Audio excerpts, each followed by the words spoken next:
Hello and welcome into the Coach on the Couch podcast with your hosts, Martin Fleming and Stephen Alexander Simmons. This fortnightly podcast covers various topics relating to subjects from career and work, health, nutrition and well-being to parenting, relationships, and much more.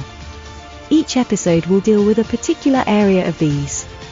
So, if you are interested in learning and hearing some different thoughts, ideas, and even get some tips or helpful suggestions on these areas of life, or perhaps you are into self-development, then we hope you will stay with us and hopefully enjoy a fun, insightful, and what we hope will be an interesting discussion for you.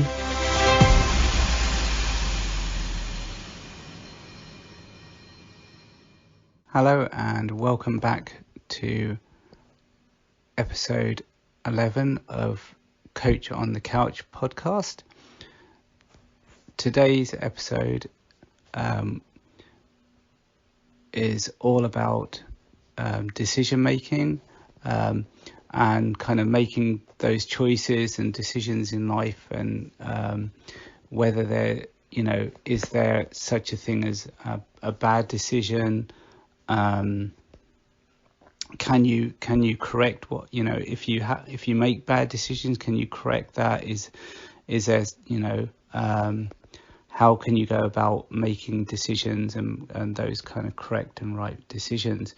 So without further ado, hope you enjoy this episode and we'll get straight into it.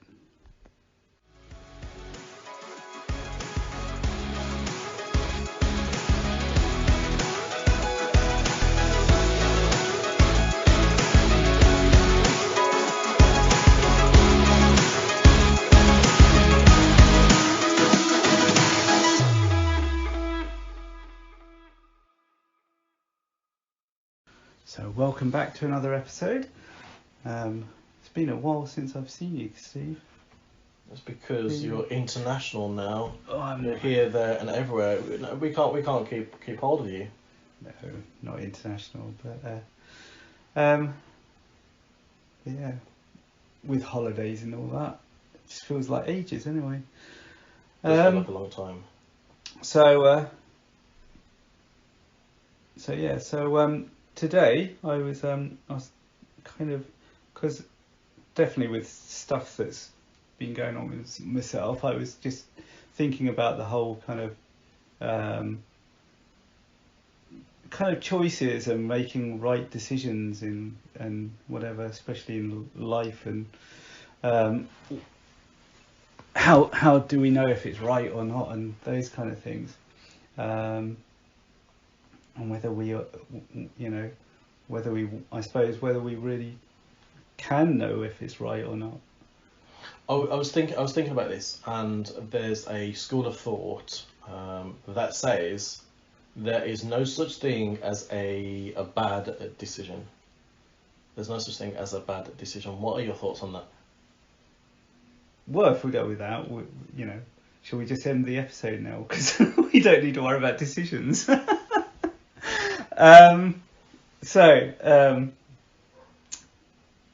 Not a bad decision. My thing is, I think some of that differs. I think it depends on whether you're making a decision for yourself or if other people are involved. Because I think other factors come into play, and I've always kind of learned to believe that. So yes, I think we can make bad decisions, or we can misjudge something, and it might not go. We end up on a different path or a different track. But if we have something in mind and we have a vision or a goal or whatever you want to term it, there's always a way to get back on that track. And we can do that for ourselves, but I think it can be very difficult or very different if we're trying to we're trying to make choices and decisions for other people. So if we have a duty of care for someone or a responsibility for people or whatever, and you've got to try and make the right decision based on certain factors and stuff. So I think that's not so. If you make a wrong turn there, it's like, are you really going to be able to get them back on a track that they need to be on? Because you might not have that same control as you do for yourself, if that makes sense. What I find fascinating, and especially being in the care industry, is that there's something called the Mental Capacity Act. Now, the Mental Capacity Act basically says that on the Mental Capacity Act, you are entitled to make what we would consider unwise decisions. So as long as you're deemed to have mental capacity, you are deemed to be able to make unwise decisions. And what I mean by that, so for example, if you're somebody who likes your food, like I like my food, right? So for me to eat stuff that isn't great for me, that isn't good for me, can lead to things like obesity. It can lead to things like increased heart rate. It can lead to all sorts of stuff, correct? Mm-hmm. So it would be unwise for me to carry on eating the way I am, because it's going to have some severe health problems if I carry on doing that. So, but because I'm deemed to have mental capacity, I can have that choice that says, well, actually, I know what I'm doing with my body, therefore I'm going to make that choice, even though it's considered an unwise decision, because health-wise, it's not a great decision. Mm-hmm. So sometimes in life, it's a case of, it's almost like going with the flow, if you like. We kind of have to make a decision and almost like see where it goes, because otherwise, how are we going to know what the end result is if we kind of just don't go with it? Because our mind, its job is to protect. That's what its kind of job is. So if it's given a task, or if it's being given like a question, its role is to kind of be in self-defensive mode. So look, don't do that, it's going to cause you harm. But if you've never actually tried it, then actually how do you know it's going to cause you harm? Mm-hmm. So some decisions, whether we like it or not, because they're an unknown. And one of the phrases that you taught me years ago now, it feels like years ago, is you don't know what you don't know. Mm-hmm. Correct? And so at some point we have to make decisions based on the unknown. And quite often we will shirk away from that because it is unknown, and a lot of us don't like the unknown. But would it be so if it's unknown, it can't really be based on the unknown, if you know what I mean? So what would your decision? So it'd be on something that's unknown, but what would your process be, or what would you base that decision on? If you were looking at something that was unknown, how would you make that decision? It's a great question to ask, and what it does is we go into, well, what is known then? Because like you said, we don't know what we don't know, right? Right. So we have to go with, well, what do we know? And so what we do is we relate it to whatever experience we can do that's similar. So for example, if there's something that I'm about to do that I'm feeling a little bit scared about, I've got that fear, then my brain says, hold on a minute, what did you do in when you've had other scenarios where you've had that fear process? Well, actually, I did two things. I either went for it and I paid the price, the consequences, or it was great, or I decided to run away from it. Mm-hmm. Because it has that experience of knowing it. So when I come to an unknown scenario, I revert back to that and say, okay, well, what's my choice here? I either go for it and see what happens and take a risk, and it comes to a risk as well. I'm, openly, hand on heart, I'm not very risk averse. I like to calculate, what are the risks here, and how can I minimize that, and is it worth it? Is it worth the cost? So if I think it's not worth the cost, then I generally won't do it. So, you know, I won't particularly do the stocks or shares or gamble because I don't really have the knowledge for it, but also for me personally, I see that as too much of a risk. And I think decision making sometimes, whether we like it or not, has that risk element attached to it. So predominantly for yourself, then it would be your decision making is based on experiential. I think it definitely would be. It definitely would be, and I think you kind of, for me, I mean, I'll speak for me, but I think a lot of us do this. We go into a default mode, whatever the default mode is. So some people are naturally good at just doing the unknown things because they don't care. You know, we're just going to go for it. Whereas other people that go, okay, well, what's my default mode here? Okay, my default mode is fight or flight. Forget that, I'm out of here. Yeah. Because for me, the other thing I do, and obviously, you know, any process to try and make a decision isn't like extremes of one or another isn't always good anyway. It's always good to have a balance of things, but I'm someone who will look at a lot of you know, kind of situations or factual stuff and go, okay, but you know, there's this, or it says this about so and so, and if you know, it's got this percentage of, I don't know, we talk about risk. So if you were, you know, again, like looking at stocks and shares or financial things, you know, if I was looking at that, I'd be going, okay, well, you know, this investment has this amount of percentage return, so yeah, that's good, and that's been quite a popular or trending investment or whatever. But then you see, if you know, yeah, there is the experiential things as well, and I mean, you learn, you know, if you learn by that. So I'm not saying I don't do that, but I also couple that with the factual. The problem sometimes with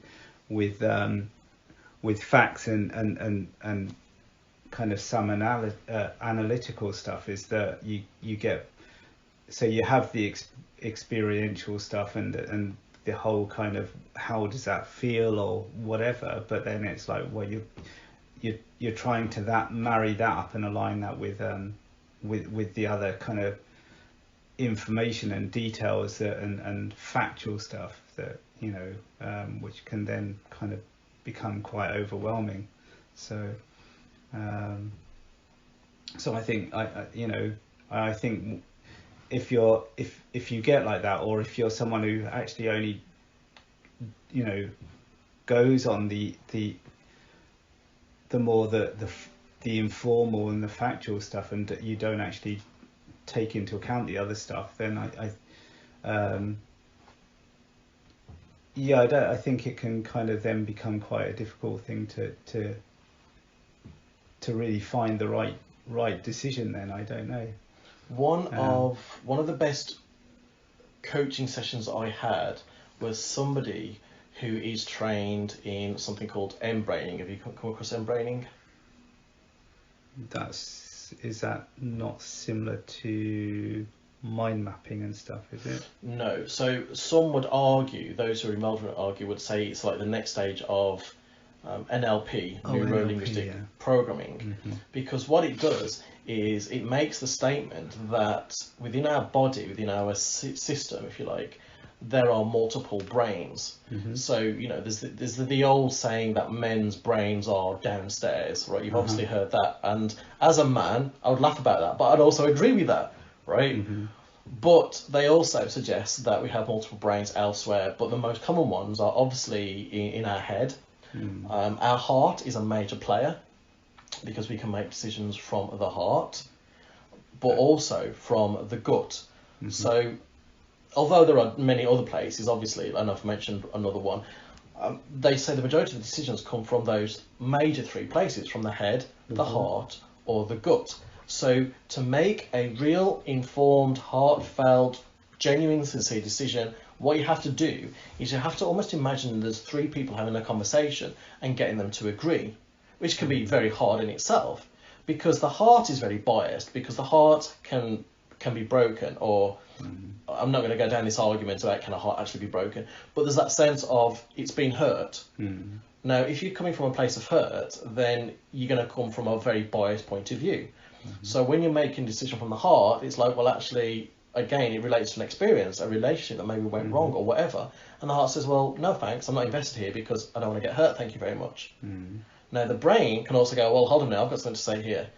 But the brain can also be conflicted, because the brain has also been told, well, actually, you're not very good at making decisions. You know, you make the wrong decisions. So the brain is definitely trying to make what it thinks is the right decision. So again, it's conflicted. So you've got the heart kind of just in its own little world. You've got the brain in its own little world. So then you've got the last person, your intuition, that says, hello over here. And everyone's well, shut up, who are you? Do you know what I mean? And they silence the intuition because, you know, it's desperately trying to have its voice. So the intuition is almost trying to override sometimes the brain and the heart, because it's like saying, well, actually, I hear what you both are saying, but actually, this is the way through here. And unless you can find a way to work together, then actually you're always going to be in conflict.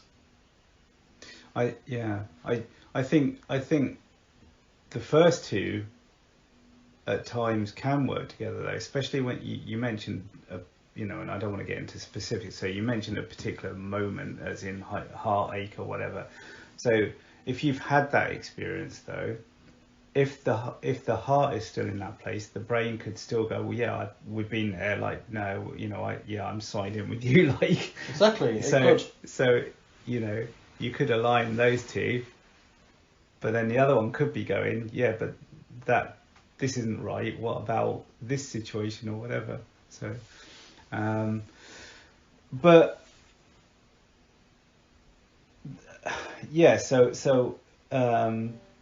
so you've got that from a point of view of making decisions, but then that works for someone who is in touch with all of that. You get people who are very up in their heads, and how in that situation, or is there any way, is there any other way that someone who's completely logical and analytical and stuff like that can make a decision without that, or is there some way in which you can get them to start getting in touch with all of that they can begin that process or experience that? What I like, actually, I think you would agree that me and you are probably different in this. You speak of that, and I think we come from different ends of the spectrum, because I'm very spontaneous. I'm very emotionally based. One of the arguments I got when I was growing up was that I didn't think about what I was doing. I reacted from an emotional point of view, or just because it was spontaneous, it felt weird or different and stuff like that. Had I thought about the stuff that I was going to do, I probably wouldn't end up in half the mischief that I got up to, or the trouble I got into. Whereas knowing you, I would say, I could be wrong, but you are definitely more analytical. You will think, again, you'll think about the consequences, you'll think about the risks, you will think any possible kind of scenario, you will think and think and think and think. And so you will have these multiple options at your disposal. Whereas me, I'm kind of in jail, or, do you know what I mean? Had I took a step back. So I suppose the question is, well, from somebody who is more analytical, how would you make that decision then? I do. I'm also, as a personality type, I'm a reflector. So and I am still very emotional, but I reflect, and but I also have this whole analytical side of me as well, which couples with that. So yeah, I'm not. I wouldn't say I'm overly spontaneous, but So I would look at different angles, different situations, and try and weigh up the different consequences and stuff like that. But then it still has to feel right. so we're back to the whole brain and the brain and the heart stuff going on. So yes, you have those multiple levels, but that doesn't necessarily make it any easier.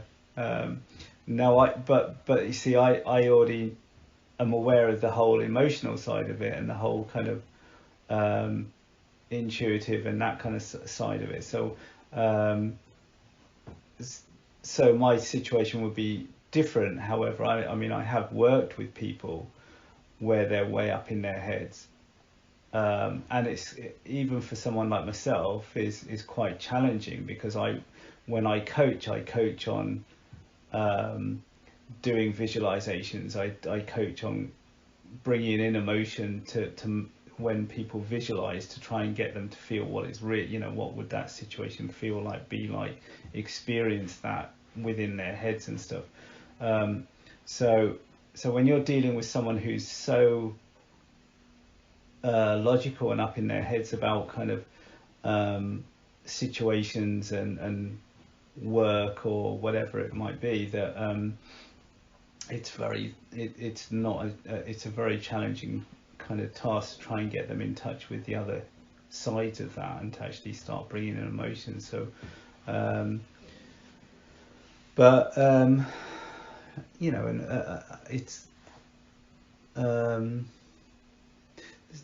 I don't know if there's any easy answer to that, to the actual process, or kind of getting to that point of making a decision. I think for me it gets to a point where you feel that you've exhausted every avenue you can with say, like, I don't know, say like the factual side of it, the whole kind of factual, you know, the factual analytical stuff, and if that's still not marrying up with other things, I mean, sometimes the best thing to do, and there is a kind of, obviously there's a lot of teachings about kind of living your life by, you know, according to your intuition and making those decisions. I think sometimes, especially if you're someone like myself, it's important to actually surrender to that sometimes. So it's kind of, well, you know, you work out, yeah, well, there's a consequence to that, or you know, it says this, but it could be so and so, and instead of keep going around in circles, you just have to go, right, well, you know, I feel more confident about this outcome or this decision than I do about that particular decision, and it might be just, you know, I'll just go for that. You've kind of then got to just go all in and just, you know,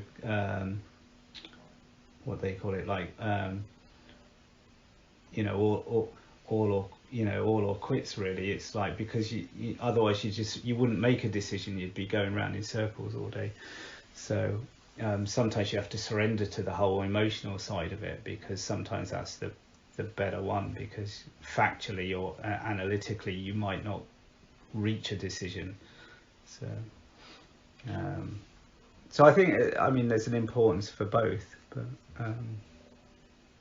you know, it's good to have the both aspects to bring into a decision-making process. But which one wins out in the end? I mean, because there will be situations, I think, where the factual, the analytical, or whatever kind of phrase we want to term it, will definitely, you know, overwhelmingly be a decision maker. You know, if it really what am I trying to say? So there's situations where that really would be evident and stuff like that. And then there's others where there's more grey areas and it's not a straightforward thing and stuff like that. And again, I think if you're making decisions for other people, I think that becomes a really difficult one as well. I think depending on the type of person you are as well. So again, we've said about us being both different. I think if we're making decisions for someone else or for a group of people or whatever, I think would come at it from different perspectives too. So, you know, but. One of the, I'm going to ask you this question because this is a question that I get asked a lot. I'm going to change what I'm saying here because it's not generally a question, it's more of a statement. And this is what a lot of people say to me. Steve, why do I keep on making bad decisions? How can I stop making bad decisions? And what would be your response there?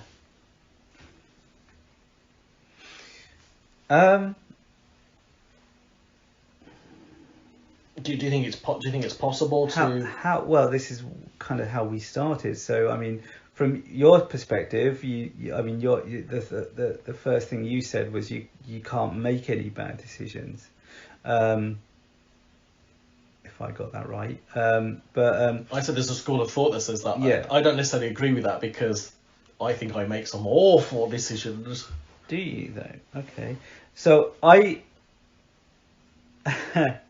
funny enough, I actually don't. I don't think you can make because if you think you made bad decisions, it creates another level of issues, which is regret, right? Now my belief, and something that I always have tried to do, especially since getting into personal development and other things like that, and learning more about myself, or being more self-aware, is that I never regret anything, because what I would say to someone like that is like, and I would obviously I'd try and get them to go through various examples of that, what they mean by that, but my basic response to that is that how can you make a bad decision? Because we're back to this a little bit to the you don't know what you don't know, right? So how can you make a bad decision,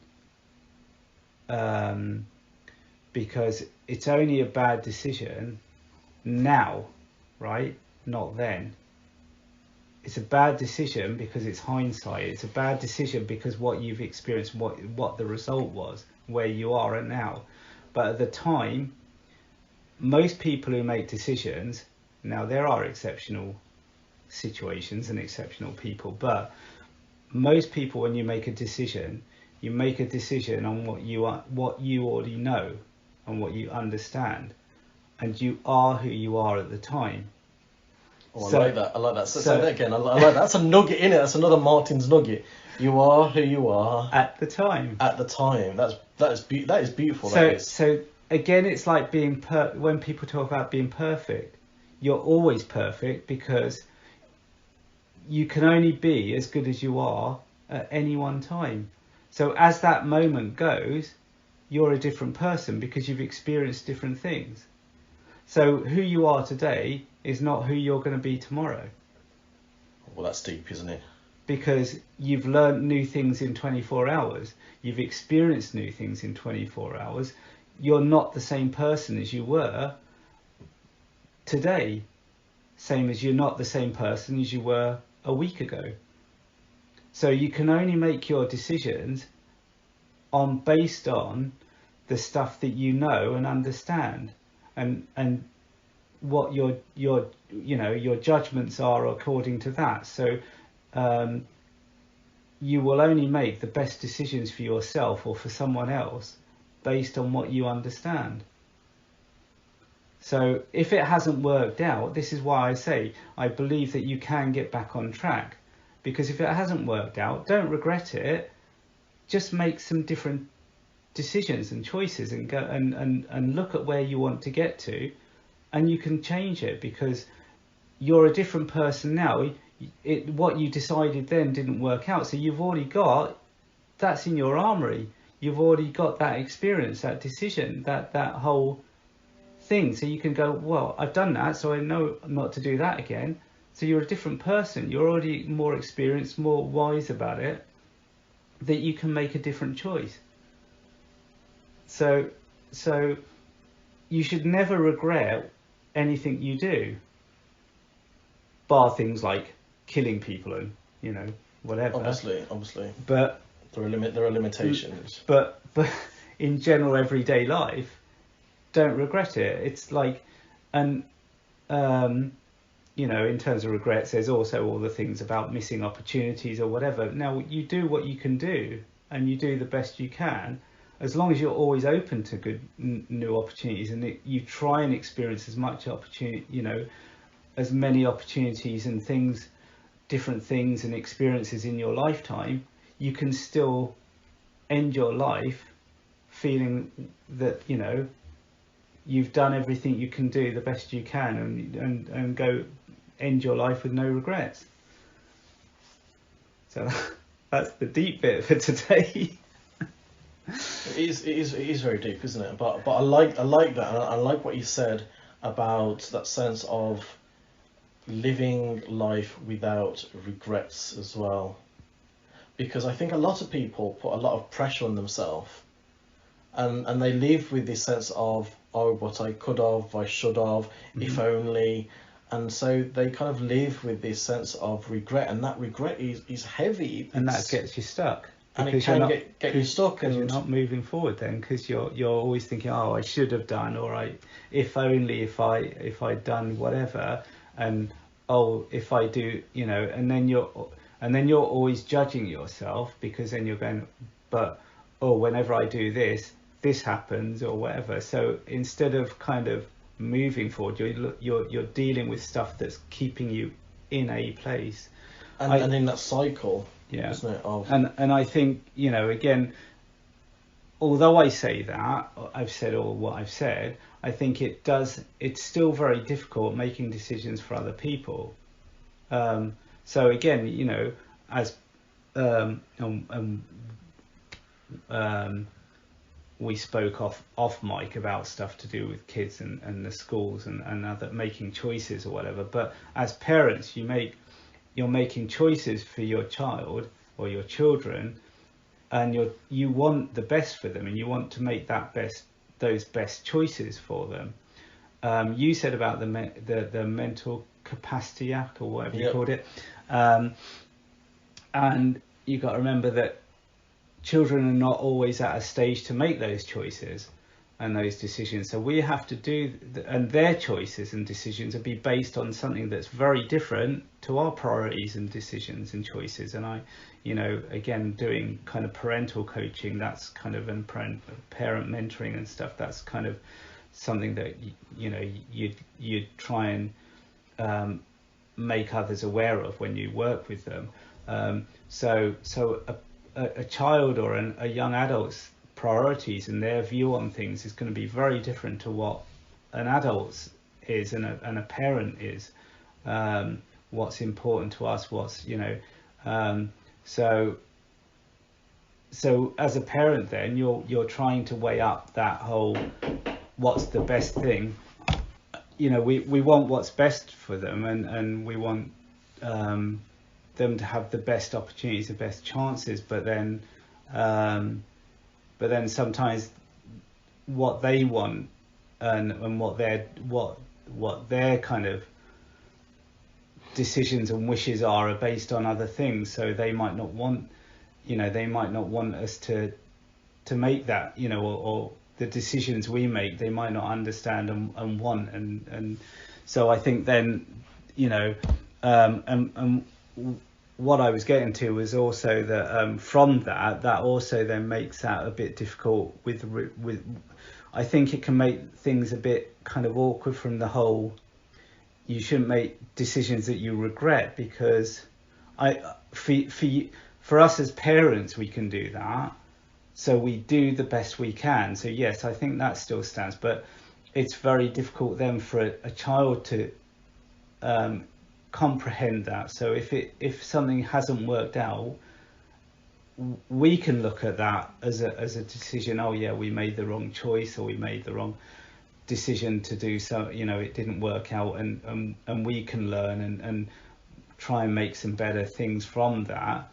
But it's like, how that is comprehended and then and processed for a child can be very difficult like that. And so I don't, and I think as a child, I don't know, in terms of my theory with the whole regret thing, I don't know, I've never really, kind of, it's really the first time I've really thought about it in that way. So I can't really say, if as a parent you make a kind of a not a very good decision and it doesn't work out, and how that child then feels. Are they going to kind of then have regrets about stuff, or I don't know, but it obviously it brings in a completely different dynamic to the whole situation. So if any of that made sense to you. It does make perfect sense. I was talking with another colleague today about human development and child development, and that children's brains develop at different stages, and depending on life circumstances or what's happened to them, they can be unable to make certain decisions because their decision making process has been affected. So for example, through neglect, for example, did you know that if a child has been neglected or has been abused in some way, actually their brain shrinks? Okay. So they will have a smaller brain, and this is actually true, and that's because they get starved of the stuff that the brain needs in order to do its thing. So actually, when it comes to human development and child development, we know that we develop at different stages anyway. We know that men develop at different stages, adolescents different stages, and the two not that you can say that these days. Two genders, but generally that they develop at different stages anyway. But and again with children, again their brains develop. So for example, a 11-year-old's thinking is going to be different to an 8-year-old's thinking. Now also adding the fact that maybe they've got special needs as well, and they are disabled in some way as well. Maybe they've got learning difficulties. So again, their decision-making process is going to be different. Not all 11-year-olds are going to think the same either. No, they're not. Because their maturity level is going to be different. Which is about, and again, you're throwing that extra thing into the pot. Which is your mental development anyway, which you are on about. So I mean, at no point, I don't know about you, but at no point do I remember any classroom session, PHSC or whatever it's called nowadays, general studies, where we sat and discussed how do you make a decision. No. Right? All I heard from my parents was, Steve, that's a bad decision. You should have chosen better. You should have done differently. Or you do this and you do that, and that's it. Exactly. The decision's usually made for you. Exactly. Or in relationships that I've been in, especially in marriage, the amount of unwise decisions I allegedly made, unbelievable.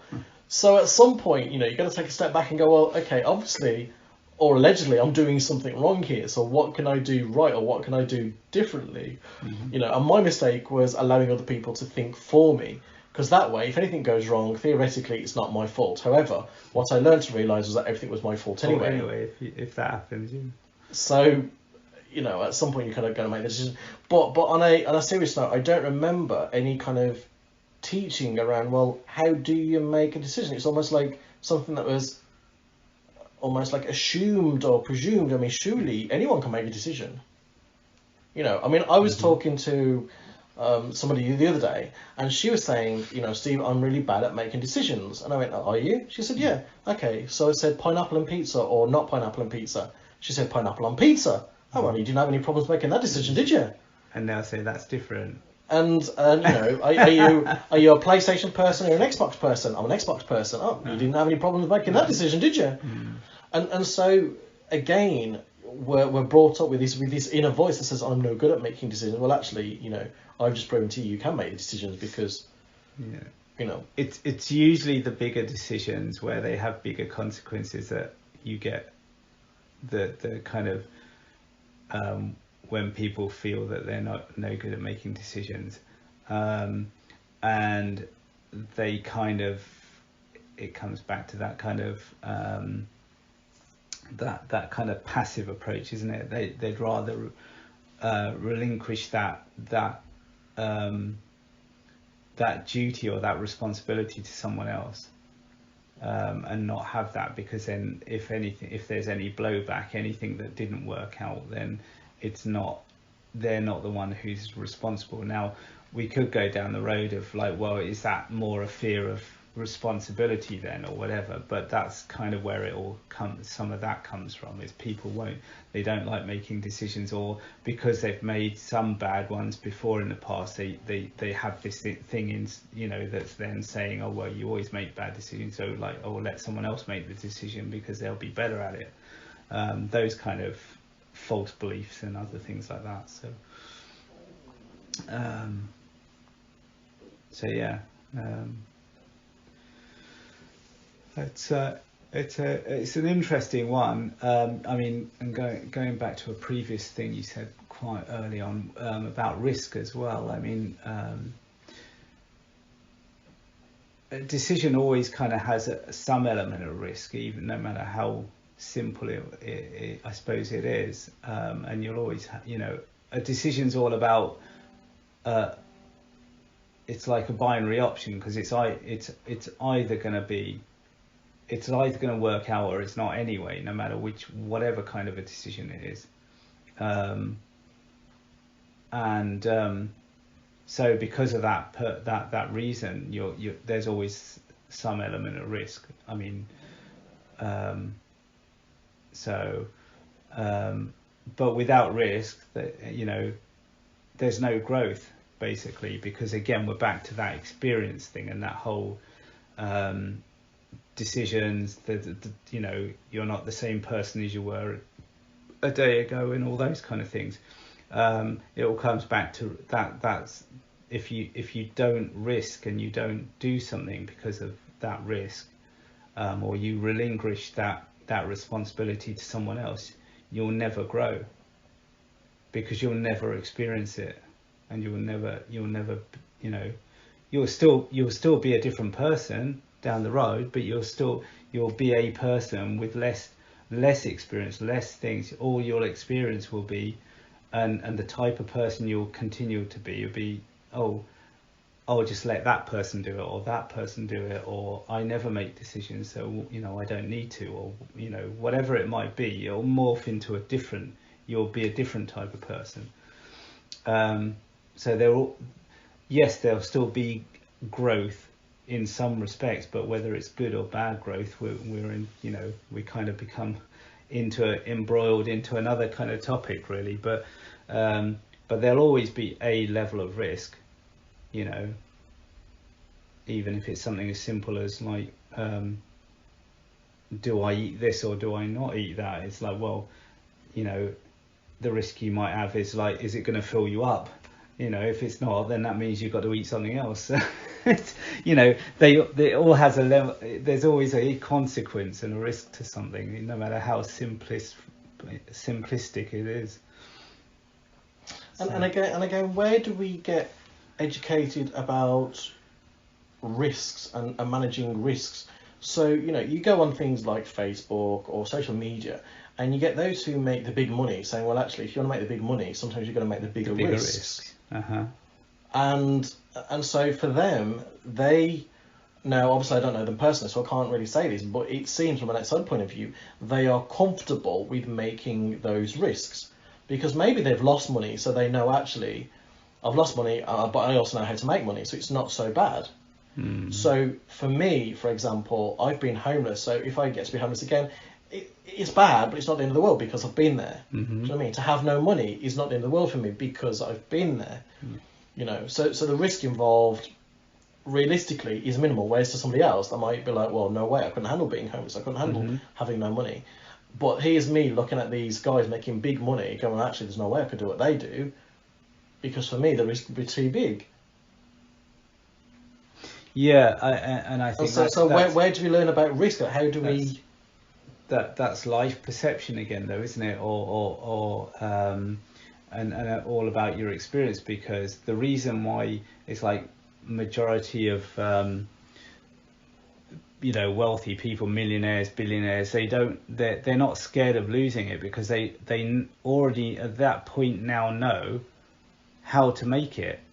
So if they lose it tomorrow, they'll just get out there and start making it again, because they know they've done it once, so they know how to do it. So can we apply that? Same as your homeless thing. That's your experience, so you know how bad or not how bad it is, or whatever. You know what to do, maybe, or how But to someone who hasn't done that, it's going to be a scary thing, and it's going to be something, until you're faced with it or you do it, you're not going to know what it's like. So, and that. Both aspects of those, no matter which one, the money one or the homeless one, it's like they all have elements of risk to them. So, and in terms of the money one, someone in our position, you say about the more money you want to earn, the bigger risk you've got to take, the bigger risk, but.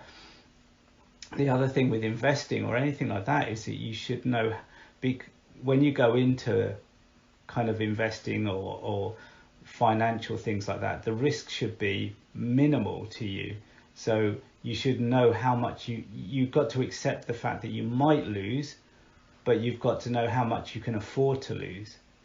So as long as you know that, you go in and you already know the level you're able to lose, so you'll make wise decisions on what you can do. If you were trading, for example, and you were doing share, like the stock market or whatever, you'd only invest what you were willing to lose, but if that did well, then obviously you'll have more to play with. Then again, you still continue, that might go up a little bit, but you still only invest what you can afford to lose, and that over time that'll accumulate until you've got more to play with and more to lose. So it's not you just do it once and that's it. It's like it's something that happens over time, and that would I could even equate that to the whole life thing. So the more we experience, the more we know what we can lose or what we can do or can't do, and the more our decision-making processes change, because the more different we are, the more experiences we've had, the more knowledge we gain. So yeah.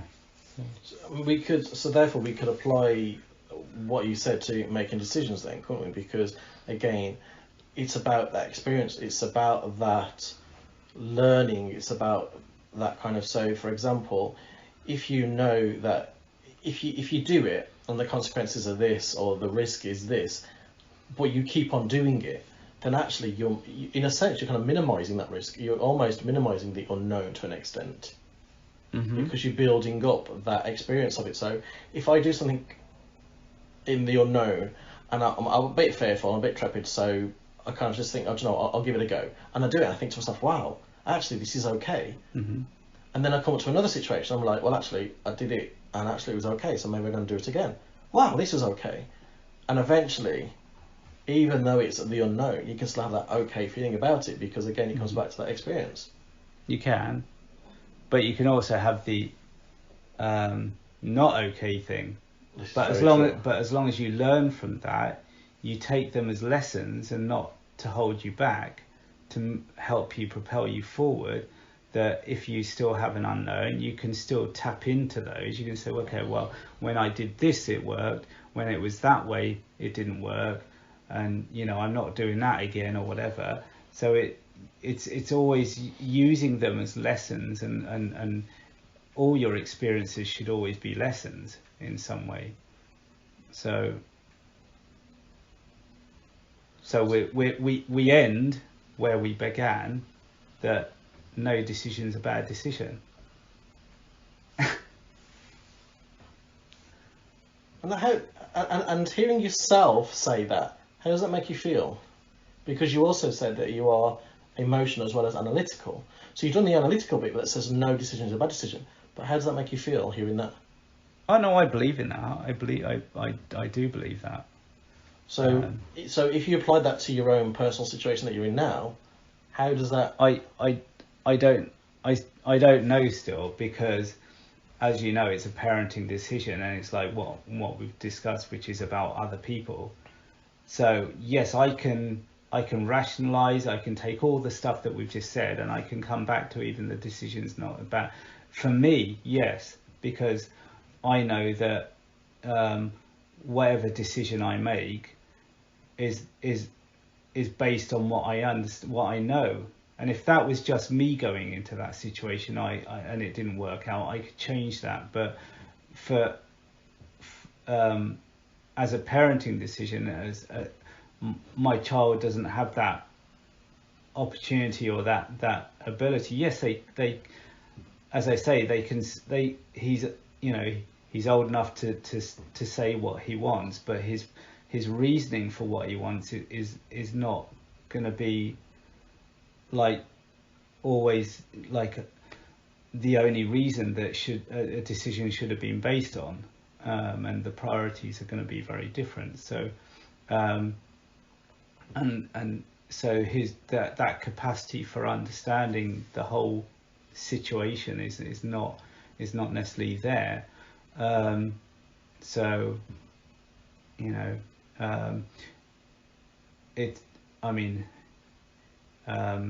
he's old enough to take, you know, I mean, under UK law legally he's old enough to take responsibility for his actions and decisions that he makes, but at the same time, as a parent, you know, you're not going to put all that whole decision on them anyway, because you want it all to be correct. So and for them to get the best out of a situation or an opportunity. So so it's still not really easy. I mean, you know, yeah, you can have no regrets, but you also don't. It's like it's how is it going to make him feel is the issue. From that point of view, is the additional factor in there. And there's no easy comeback for that, because it's just a parenting decision. So you know, whatever you do, they'll however they respond or react to that is, you kind of, it's one of those things you have to you just have to take it. You have to be there and take it, no matter what, however it turns out. It doesn't sound very nice, but you know. I think we've definitely kind of given some food for thought, I think, haven't we? Because I think we've kind of realised that actually there's a much deeper thing going on within the decision process. It's not always as clear cut as maybe we'd like, and maybe that's what makes it harder, or more of a challenge maybe, because it isn't always clear cut. You know, it's not always as simple as, do you like pineapple on a pizza? Do you know what I mean? Because the consequences of that are what? You know, either you have pizza with pineapple or you don't. You know, there's not really any major consequences or any risk in that, is there? Unless you're allergic to pineapple. And obviously, you know, there might be, but generally, you know, very minimal risk. And you're only going to try it once, and if you think, oh, do you know what, I don't like pineapple on pizza, then there's no way you're going to do it again necessarily. Yeah, you know, I mean, everything we've covered. I mean, even we haven't even discussed bigger decision-making processes or bigger things where it's like the military or whatever. I mean, you know, you're all expected to follow orders. Now, you're hoping that the people who are giving you those orders are making the right decisions. So, because that has bigger impacts and bigger consequences.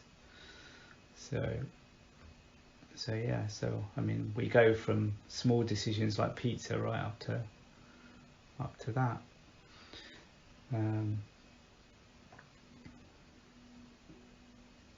But all the same principles apply if you think about it, though, because the people above you are making those, who are responsible and in charge, are still making their decisions and their choices on the knowledge and the experience that they've had. So And as someone who, unless you've had the same amount of engagement, same amount of time in the field or whatever, even if you're still in the field, you may not agree with it. Unfortunately, obviously with the structure of the military, you're meant to follow orders. If you don't, then obviously there's other consequences there. But that's all decision making as well, and choices. So, but otherwise, you're usually someone that doesn't have the same level of understanding as those who are meant to be giving, your orders out. So, yeah, that's just another thing I was thinking of there, just like going right up to those situations.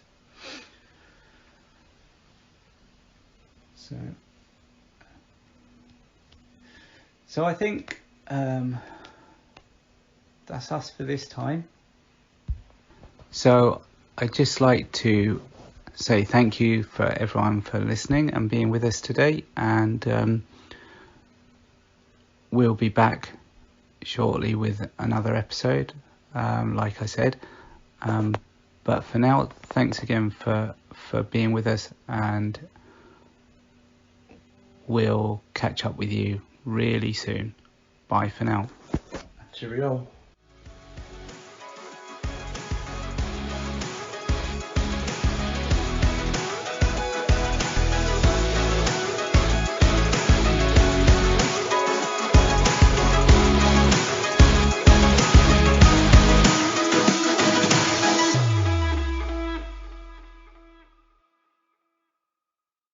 Thank you again for joining us today for what was a really interesting and at times quite deep conversation, but really enjoyable.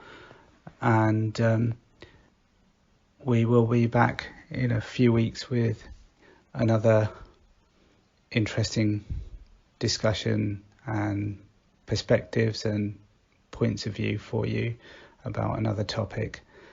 And so don't forget that you can also now find us on YouTube as well. The podcast is on YouTube, and you can go there and subscribe and leave comments on YouTube. So the channel is the same as the podcast name, so it's Coach on the Couch.